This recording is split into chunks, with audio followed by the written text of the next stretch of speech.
Good morning. My name is Chanteller, and I will be your conference operator today. At this time, I would like to welcome everyone to the América Móvil Fourth Quarter 2020 conference call and webcast. All lines have been placed on mute to prevent any background noise. After the speaker's remarks, there will be a question-and-answer session. If you would like to ask a question during this time, simply press star followed by the number 1 on your telephone keypad. If you would like to withdraw your question, press the pound key. Thank you. Now I will turn the call over to Ms. Daniela Lecuona, Head of Investor Relations.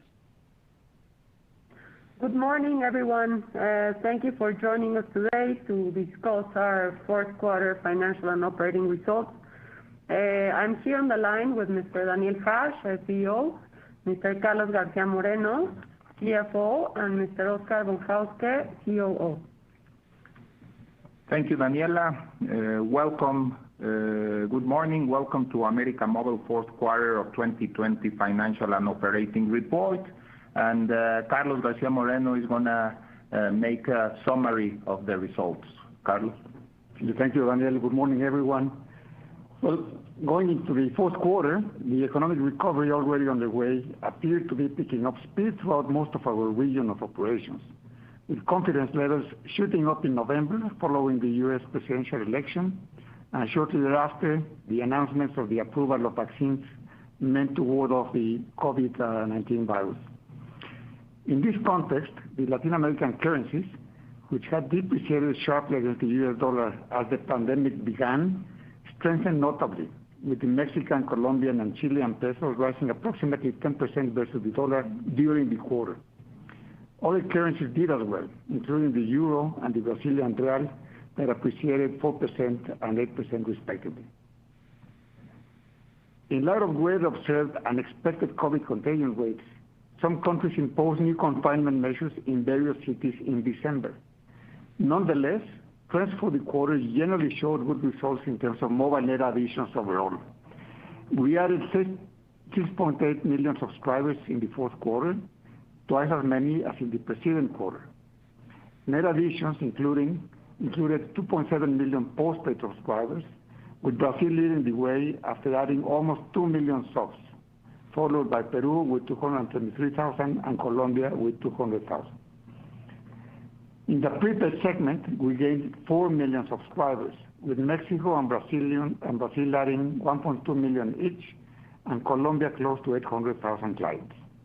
In Central America, we also saw more dynamism in the prepaid market, with nearly 600,000 net additions.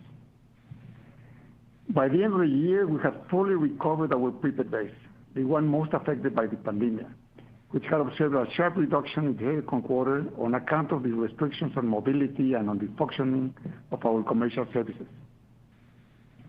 Our postpaid base experienced a much more limited impact and had kept on rising for the most part.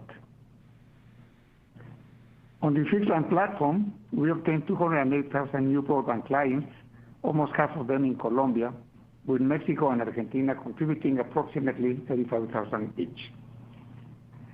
Access growth was driven by mobile postpaid and by fixed broadband, with accesses expanding 10.1% in the case of mobile and 5.4% year-on-year in the case of fixed broadband.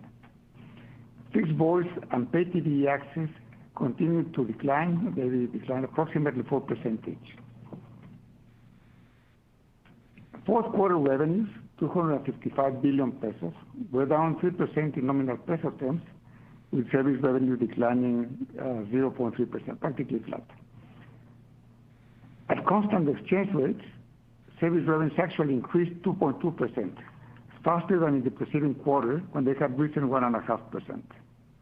The expansion of service revenues was driven by mobile service revenues that accelerated to 4.1% from 3.5% the prior quarter. For their part, fixed line service revenues declined slightly, minus 0.9%, in what was the best performance in nearly a year. Mobile postpaid revenues continued to be our top line item, increasing 6.3%, up from 4.7% the prior quarter, with Austria, Puerto Rico, Peru, Brazil, and Mexico all showing sequential improvements. Prepaid revenues decelerated slightly from 2.5% in the third quarter to 2.3% in the fourth one, practically the same. Our second most important revenue line, fixed broadband services, continued to perform well, expanding 8.4% in the quarter, slightly less than the 9% pace observed the prior quarter, as revenue decelerated in Mexico, Ecuador, and Chile. Pay TV revenues continued to decline, although less rapidly, minus 7.5% year-on-year compared to minus 9.2% the prior quarter, reflecting improvements in Colombia, Austria, and Chile. EBITDA came in at 83 billion pesos. It was up 1.3% in Mexican peso terms and 5.3% at constant exchange rates. Most countries registered stronger EBITDA growth. Correcting for the impact of a one-off effect booked in the fourth quarter of 2019 concerning the restructuring of state and lease agreements, EBITDA would have increased 7.6% at constant exchange rates. EBITDA margin expanded 1.4 percentage points and ended fourth quarter at 32.5%. Our operating profit was down 8.7% in peso terms to 40 billion pesos, as we increased charges for depreciation and amortization by 13%, having accelerated those associated with the Nextel operation we acquired in Brazil the year before. Our operating profit, together with the net financing income in the amount of 15 billion pesos obtained in the quarter, stemming from foreign exchange gains, helps bring about a net profit of 37 billion pesos, 80% higher than that of the year earlier quarter. Was equivalent to 56 pesos cents per share, $54 per ADR. Our operating cash flow allowed us to fund capital expenditures in the amount of 130 billion pesos, to cover 15 billion pesos of shareholder distributions, including share buybacks, and 18 billion pesos of pension and other labor-related liabilities. And on top of this, it allowed us to reduce our net debt by 65 billion pesos. This is cash repayment of net debt. Our net debt ended December at 647 billion pesos, including capitalized lease obligations. It was equivalent to 1.93 times last 12 months EBITDA, slightly below where it had been at the beginning of the year. In Mexico, both prepaid and postpaid service revenues expanded slightly more rapidly than they had the prior quarter. Fixed broadband services decelerated to a 1% pace, while voice and corporate network revenue declined in line with the rate observed in the third quarter. EBITDA declined 5.2%, but adjusting for the one-off effect mentioned before, it would have grown slightly in the quarter, 0.4%. In Brazil, postpaid revenue growth maintained its nearly 10% pace, while prepaid revenues decelerated to 1.5% year-on-year. On the fixed line platform, fixed broadband revenues stayed on trend, growing nearly 7% year-on-year, while fixed voice revenues accelerated their decline. EBITDA increased 8% in the quarter, as the margin inched up from the third quarter to 40.4%, which means a 2.3 percentage points margin expansion over the prior year. In Colombia, service revenues expanded 9%, with solid growth in both the fixed and the mobile platforms. Postpaid revenue growth increased to 7.4%, as prepaid revenues decelerated to 3.5%. On the fixed line platform, revenue growth continued to accelerate in the case of both broadband and pay TV services. Strong revenue growth brought about a strong EBITDA increase, 7.7% in Colombia. Finally, in Austria, we could see improving trends on both fixed and mobile service revenue growth, with the latter reaching 2.7% in spite of the loss of roaming revenues brought about by the restrictions imposed on account of the pandemic. EBITDA increased 4.2% before restructuring charges associated with provisions for the early retirement of employees. Well, with this summary, I will pass the floor back to Daniel Hajj. Thank you. Thank you, Carlos. We can start with the Q&A.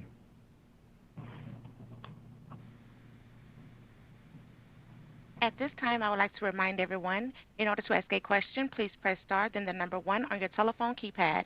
We'll pause for just a moment to compile the Q&A roster. And your first question comes from the line of Leonardo Olmos with UBS. Hi, good morning, everyone.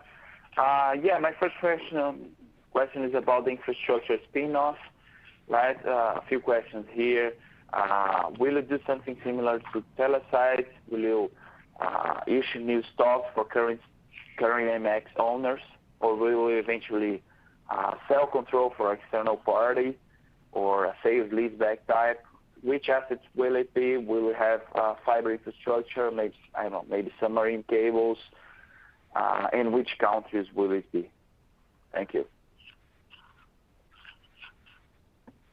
Yes. It's going to be a spin-off, but Carlos can explain a little bit more on more detail. See, I think as you mentioned, Leonardo, it's similar to what was done with Telesites. It's a spin-off where we will be distributing shares of the new entity that will be initially listed in Mexico, and we will be distributing the shares over to our America Movil shareholders. Exactly. Okay, great. Okay, now America Movil current shareholders will be the owners of the assets. Got it. And how about countries? And just to understand exactly which assets, we understand that the towers will be there, but how much fiber will be part of it as well? We're not expecting to do anything that it requires fiber. It's only the passive infrastructure of the towers. Exactly, and there are going to be almost all the countries. We're reviewing which countries we'll do first, but it will be all the countries in Latin America and the Caribbean. So that's what we're doing that. And we are working with our partners in Telecom Austria to decide what will be the way to also decide on the towers. Good to know. Okay, thank you. That's what I needed. Thank you. Have a good day. Thank you. And your next question will come from the line of Rodrigo Villanova with Bank of America. Thank you. Hi, good morning, Daniel, Carlos, Daniela. Can you hear me well? Yes, perfect. Excellent. Thank you so much. So first, I wanted to see your thoughts regarding the potential for the IFT to be dissolved. This mostly as part of the AMLO's initiative to eliminate autonomous institutions in Mexico. I mean, I was wondering if you have any thoughts on this, if this you think could be positive for the sector as a whole, or you would perceive it as negative? That would be my first question. Thank you. Well, we're not too close on that. There's some news that the government will disappear IFETEL and will do it in another sector, but we are not today. We don't understand exactly what are the reasons and why they want to do it. So I don't want to take any position on that right now. Understood, Daniel. Thank you. Then my second question is related to EBITDA margin in Brazil, and we have seen a significant expansion to 40% from around 37% last year. I believe part of this has been driven by synergy from the acquisition of Nextel. So I wanted to ask you if you believe you have already achieved 100% of the synergies from this acquisition, or if there is more to come in the future. Well, we have been, I think that the synergies of the acquisition of Nextel, we have been already do everything. Still, we have a small part on the towers. There are some towers that we are not using, and we need to decide what to do with them. We're leasing the towers, and we are not using the towers, so we need to decide what to do with that. But all overall, I think that the synergies that we have from buying Nextel, we already do it. But also the expansion on the margin is not only because of the synergies of Nextel. I think we're doing very good on the market. We're gaining share on revenues. On the mobile side, we're reducing cost and expenses. We're transforming on the digital side a lot of our costs, so we're being more efficient. So there's a lot of things that we're doing in Brazil, not only the synergies of Nextel, but Oscar can talk a little bit more about what we are doing in Brazil. Thank you. Yes, as you mentioned, we did the synergies with Nextel. We went line by line in all the P&L and to find opportunities to reduce costs in all of them. Of course, one of the main ones is to do a digitalization of process, customer care and customer attention. We developed a chat bot. We are using WhatsApp. We are moving the payments to do it digital. So it's a different action items that goes to a digital transformation and of course taking the synergies from Nextel. But it's a full packages of cost reduction and expenses. And in the other side, I think what I said is we're doing very good on the commercial side. We're gaining good revenues, and that is helping also to increase our margin. Very clear, Daniel. Thank you so much. And one final question, if I may, which is related to your buyback fund. I think recently you increased the fund by around 6 billion pesos. I mean, I was expecting you potentially, now that you're close to sell the operations of TracFone and reaching your net debt to EBITDA target of 1.5 times, potentially to be more aggressive with respect to buybacks. Is this something that you are still considering to do? Can we see AMX increasing the resources for its buyback fund further in the near future? Any answer on this respect would be very helpful. Thank you.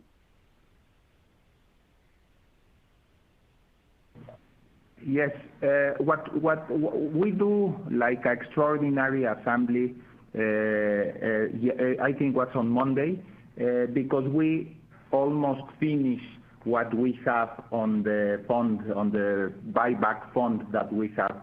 So we do it, and we're going to have our ordinary assembly in April, and we're going to review what to do or what amount we can increase on the share buyback fund. So that's what we only do this to go to April, and on April we're going to decide the amount of the fund again. Okay, thank you so much, Daniel. Thank you. And your next question will come from the line of Carlos Legarreta with GBM.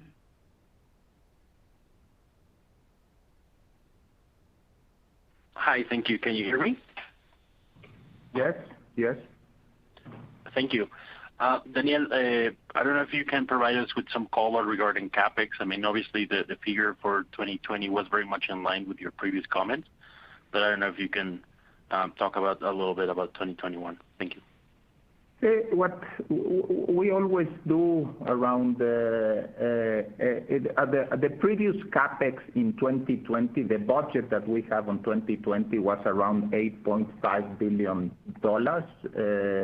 And we decided during the pandemic to reduce that because a lot of things, but one of the most important things is because we cannot do, there were 3 months where we were stopped, so we cannot put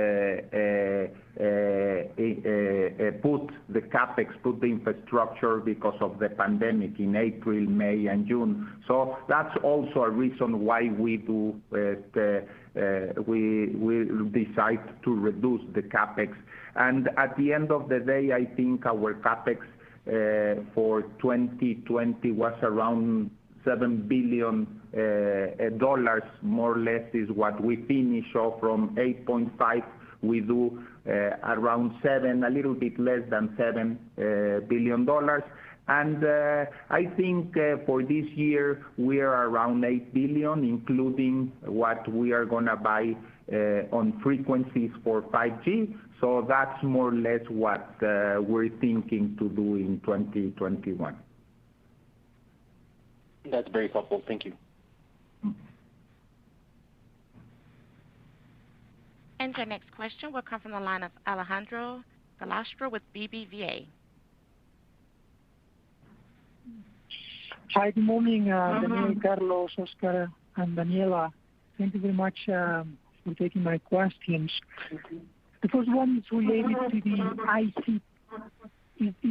the ICT segment. You have been mentioning in the past few conference calls and press releases the progress that you are making in IT solutions, and you're even launching a new set of products for corporate clients in some countries.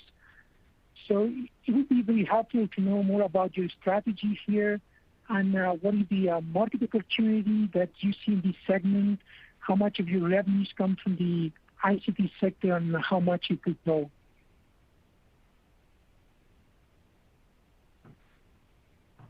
Sure. As we mentioned before, we started selling ICT services, cloud services 4 years back.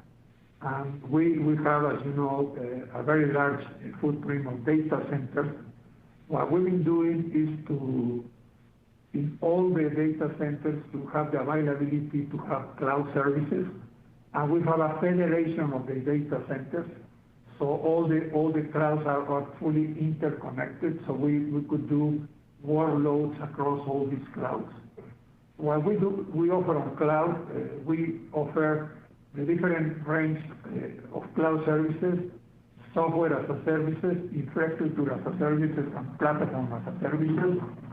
And as you know, one of the things is that we develop a concept that is cloud broker.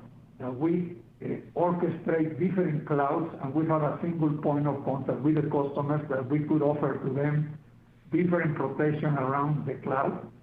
And above the cloud, we are bringing vertical solutions for agricultural sector, mining, transport, retail.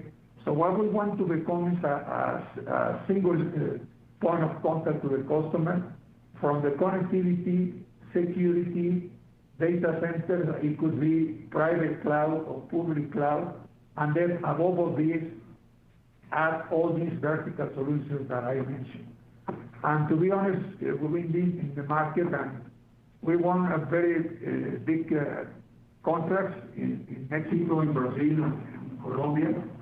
That give us the idea that we have a good room to get into this market.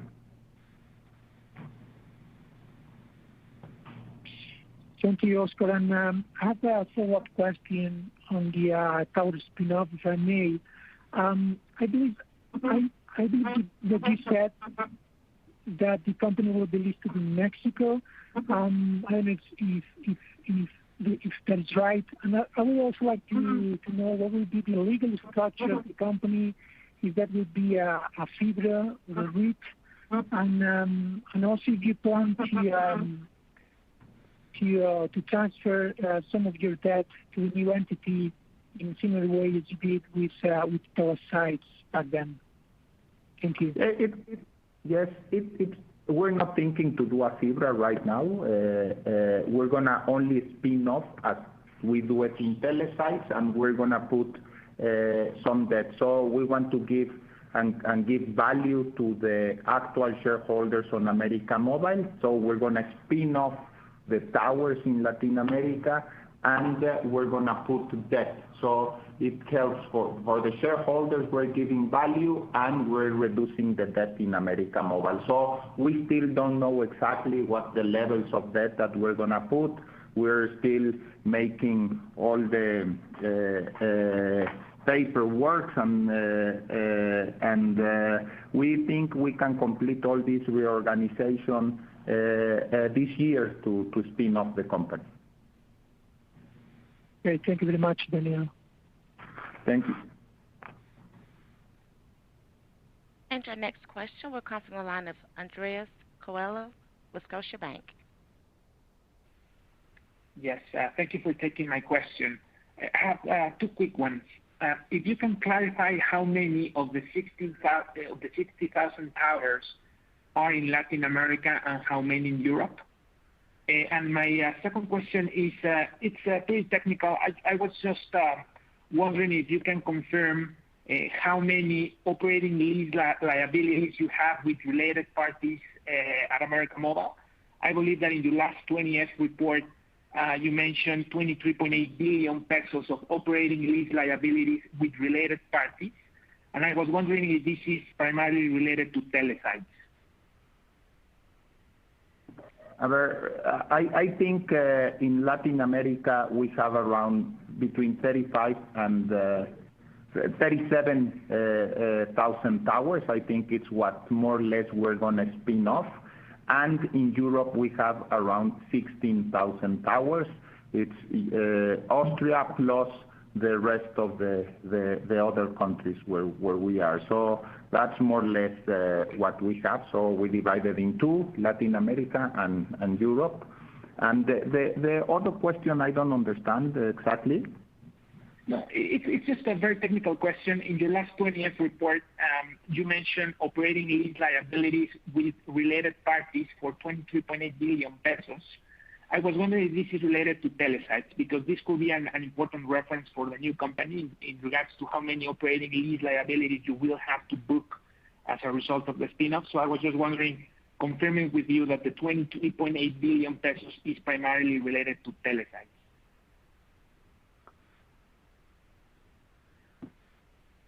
Yeah, I think that we need to check. I don't really have this information here fresh with me on the 20F, but let us go through that. Okay. Yeah. Thank you. Thank you. Thank you. And your next question will come from the line of Marcelo Santos with JP Morgan. Hi, good morning. Thanks for taking my question. I would like to ask about 5G auction. So first, if you could give us some color on the discussions for the 5G auction in Mexico. And second, you mentioned that the $8 billion capex for 2021 should include the frequencies for 5G. So what countries are you considering in this calculation? If you could give some color on that component of the capex as well, would be very helpful. Thank you. Okay. I don't have exactly the countries. I think it could be Brazil, could be Colombia. Here in Mexico, we already have, of course, we're interested in the auction, but in Mexico, we already have some 3.5 frequencies that we have.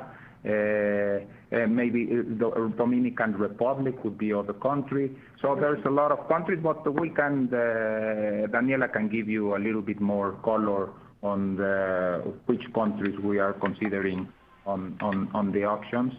And yes, the capex is included. What we have been doing the last years is we have been heavily investing in our networks. I think we have the best networks in Latin America, and we're preparing the networks to do 5G. So the 5G investments we have been doing last year and previous year to prepare the network to do 5G. So we already, a lot of our countries already has been virtualized our networks, our core. So there's a lot of things we are already advanced, and I think this year we can launch 5G in some countries. And there's three types of 5G: the DSS, the non-standalone, and the standalone. And so we are deciding in which frequencies and which 5G we are going to launch, and then what the path we're going to take. So that's more or less what we can tell you.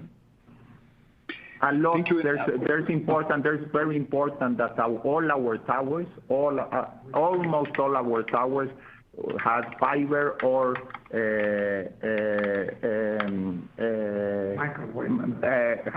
high-speed microwave. So we also are prepared for that. So there could be a lot of things. We have a good core network, fiber all around the nodes. So we have been advancing a lot to put 5G. Thank you. And some color on the Mexican 5G auction. Is there anything that you could say? I don't have it right now, the dates where they want to launch. But as I told you, we already have 3.5 megahertz. We bought 50 megahertz some maybe last year, and then we already have another 50 megahertz where we're in the process on the reviewing with IFETEL the rules for those frequencies. And I think what Daniel is telling me is that on October 2021 are going to be the options on 5G in Mexico. Thank you. Thank you very much. And your next question will come from the line of Walter Piecyk with LightShed.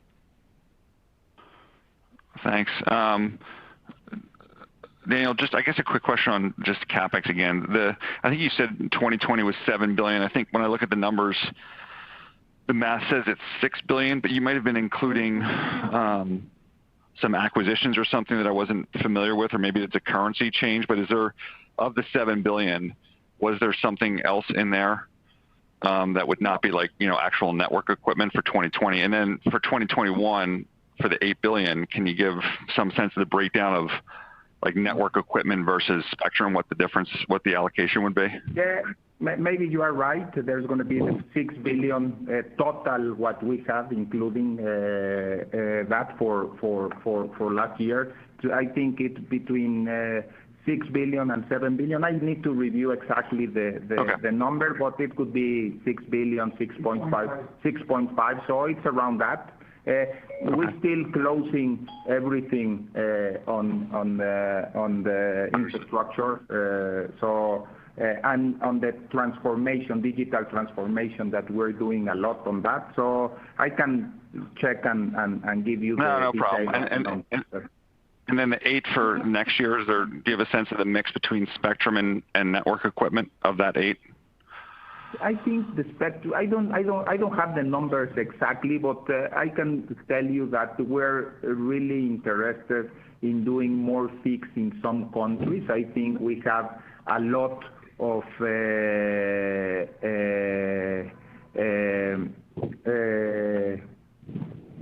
a lot of opportunities in the fixed. Let's say in Peru that we're growing around 20% revenues in the fixed side. I think in Colombia also will be a good opportunity. In Brazil, we're doing like more than 2 million of home passes for this year. So we're looking where we have good opportunities, revenue opportunities, and we're going to invest on that. I think you are right. The accrue, it's around 6.3 billion, the accrue, but we already asked for more, so that's the number that I give you. So that the rest of this 500 million is in process to finalize and do that. So that's what it is. And I don't know exactly what's the number of the on the spectrum, and also it's important that we don't know what's going to be the end price of all the spectrum, but we have around for this year maybe $600 to $700 million on the spectrum. It's what we feel we have to pay this year on the spectrum. No. So obviously an increase in network equipment, even if you exclude all that other stuff. Understood. And then I don't know if Carlos wants to answer this or you, Daniel, but historically when you kind of hit these milestones of your leverage ratios, sometimes you do very large special dividends, sometimes you do very large share repurchases. Are you conceptually looking at that the same way, or is it possible that it's kind of a more steady flow of share purchases or dividends every quarter, as opposed to these just kind of one-time large special things that you've done historically? Well, we still, I have to be honest to you, we still don't know. We need to really finalize the sale of TracFone. We need to complete the oil repurchase and to do our towers spin-off. And when we have all of that, of course, I think it has to be on more share buybacks or a special dividend that we used to give previous years. So we still does not. We haven't decided exactly what we're gonna do, but we really want to finalize all these transactions, all these operations that we have in the way. And when we decide that and see exactly where we are, then we're gonna take a decision. No, so if it's more share buybacks, so it could be an extra dividend, a special dividend. Something like that. No?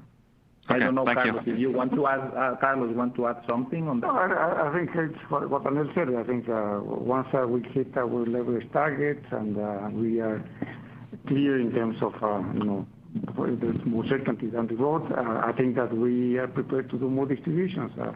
What Daniel is saying is, we still need to define whether it's going to be more along the lines of share buybacks or it's going to be more exceptional dividends, extraordinary dividends, or maybe both. No, Carlos, I understand that. I think the question, I guess that you can decide between the two. The question was more about whether it's going to be regular versus like these large special ones that you've done, because it seems like companies are more tempted to do regular ones because if it's predictable, it draws in a broader investor base and maybe helps the valuation a bit more. But that might not be something that you guys care about. I don't know. We do care about valuation. Okay. All right. Thanks for the answers. Thanks, Carlos. Thanks, Daniel. Thank you. And your next question will come from the line of Ernesto Gonzalez with Morgan Stanley. Hi, thank you so much for the call and for taking our question. We just have one question, and it's how should we think about the increase in stake in KPN recently? Thank you. Sorry, I don't hear you well. You said about the KPN? Yes. How should we think about the increased stake in KPN recently? Well, on KPN, the only thing I can tell you is that there's what we're doing is only a financial investment, and we are not interested in doing a bid or buying the company. So that's only a financial investment. That's what we're doing in KPN. Very clear. Thank you. Thank you. And your next question will come from the line of Gilberto Garcia with Barclays. Hi, good morning. Thank you for the call.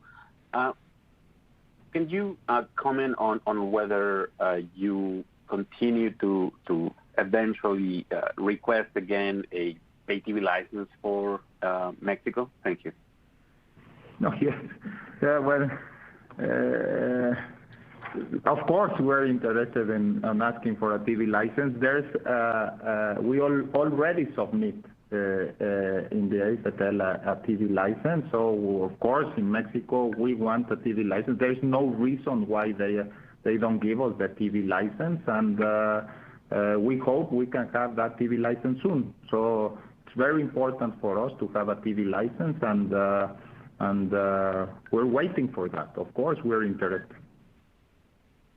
Oh, understood. Thank you very much. Thank you. And your next question will come from the line of Maria Acevedo with Santander. Hi, thank you for the question. My first question would be on your view on the network sharing agreements that some of your competitors are doing with you. Would you be interested in joining such agreements in less strategic markets, and how do you see those neutral fiber networks playing out? Thank you.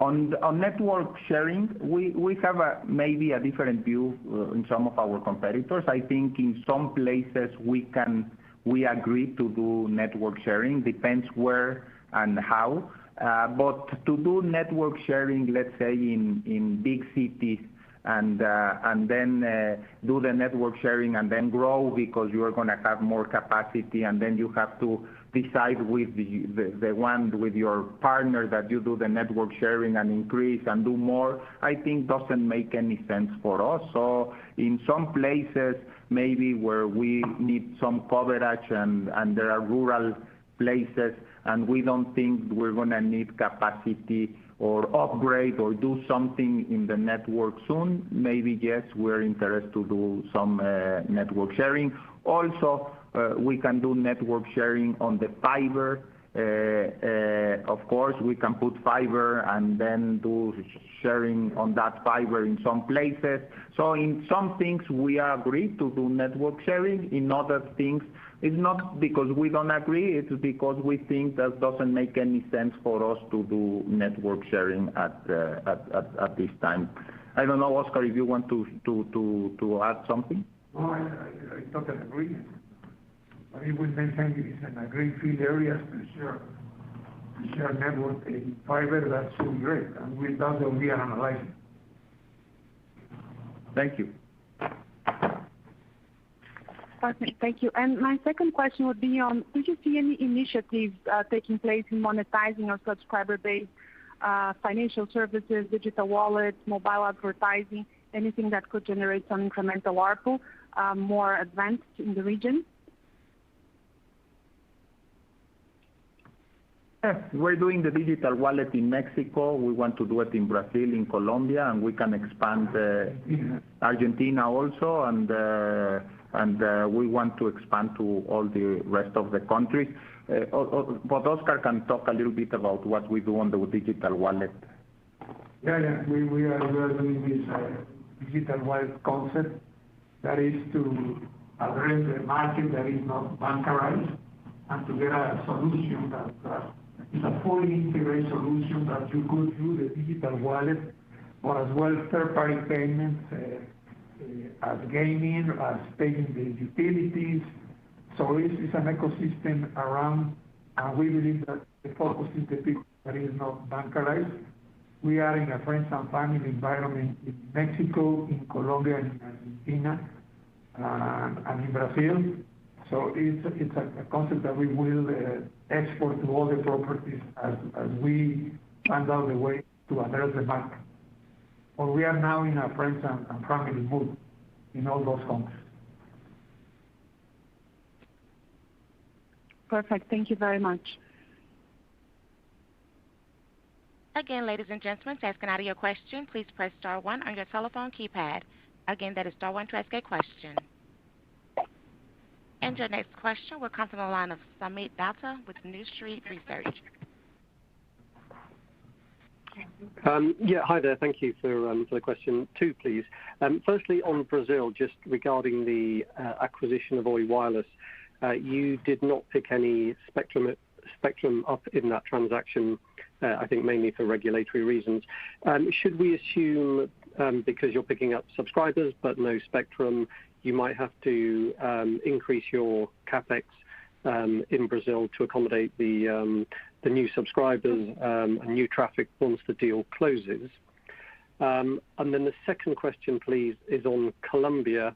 I wondered, have we yet seen any activity from the new entrant or effective new entrant, WOM, in the market?